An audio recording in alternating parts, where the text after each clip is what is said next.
मायाला तोर मोर जमाना जली हिता जलम देना वो बड़े हाले मायाला तोर मोर जमाना जली हिता जलम देना गा जमाना जली हिता जलम देना वो जमाना जली हिता जलम देना रे जमाना जली हिता जलम देना वो जमाना जली हिता जलम देना रे जलम दे मायाला तोर मोर जमाना जली हिता जलम देना गा ये चलन दे मायाला तोर मोर जमाना जली हिता जलम देना वो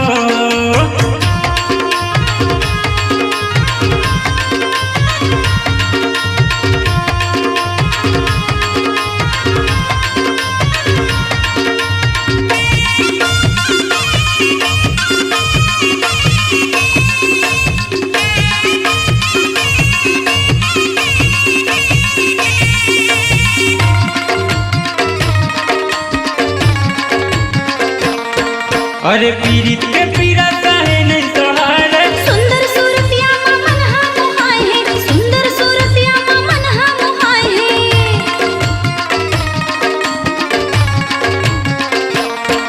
अरे पीरित के पीरा काहे नहीं सहारे सुंदर सूरतिया मा मन हा मोहाय है सुंदर सूरतिया मा मन हा मोहाय है उड़न दे माया के चारी सोर जमाना जली हिता जलम देना वो बड़े हाले मायाला तोर मोर जमाना जली हिता जलम देना गा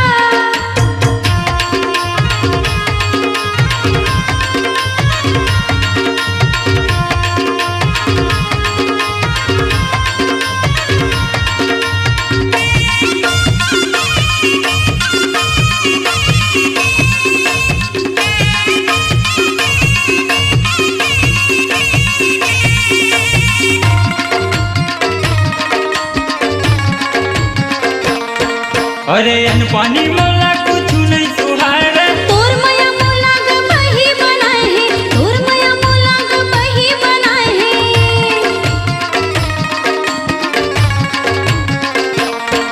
अरे अन पानी मोला कुछ नहीं सुहारे तोर माया मोला ग बही बनाए है तोर माया मोला ग बही बनाए है माया के ते मीठ बोली बोल जमाना जली हिता जलम देना वो चलन दे मायाला तोर मोर जमाना जली हिता जलम देना गा जमाना जली हिता जलम देना वो जमाना जली हिता जलम देना रे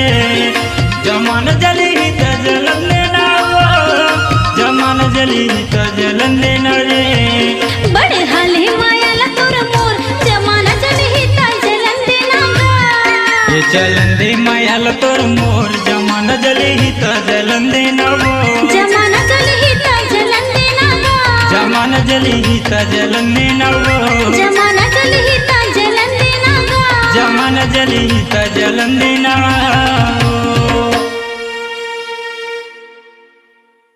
अपनी आवाज को दीजिए एक नया मुकाम डिजिटल रिकॉर्डिंग की दुनिया का